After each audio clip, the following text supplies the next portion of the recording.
Hello, this is one of my musings. It's called That's Okay, or Acceptance. One of the lessons I learnt through my Gupta practice is to accept. Before I conked out with my amygdala insular loopability, I used to battle on against anything and everything which threatened or seemed to threaten. I felt I was the defender of my family and friends. I got stuck in fight, flight, and freeze mode.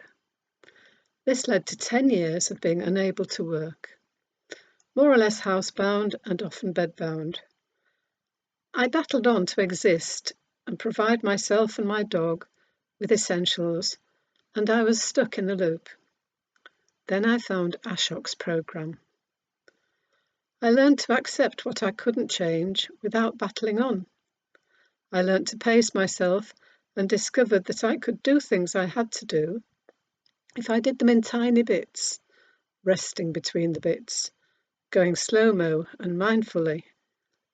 I accepted that my disappearing into my room was better for me and any visitors than if I underpaced and went into PEM, which is post-exertional malaise.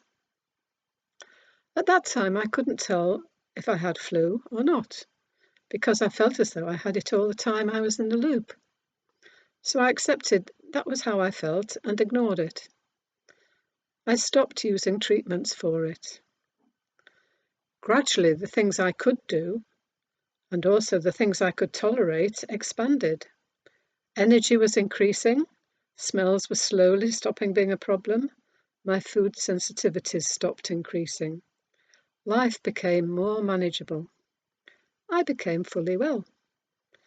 Then, after a couple of years of being really well, I caught a bug, a virus.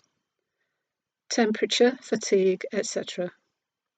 I accepted the symptoms, since they weren't too bad, went to bed and slept it off. Drinking extra water, eating when I could, but mostly sleeping. I allowed my body to do its thing and fight off the bug. I got better quicker than friends who had had the same bug. And for me, it didn't return, whereas it had done for most of them. If my symptoms had got worse, obviously I would have consulted a doctor, but they didn't. Similarly, when life throws challenges, like bereavements or global or local events, I accept what I cannot change and do my best to ameliorate any other effects as far as I can. Then allow my system to relax. I do my best and leave the rest, so I don't spend my waking time worrying about it all. And that's from me, Margaret Corrie, one of the Gupta graduates.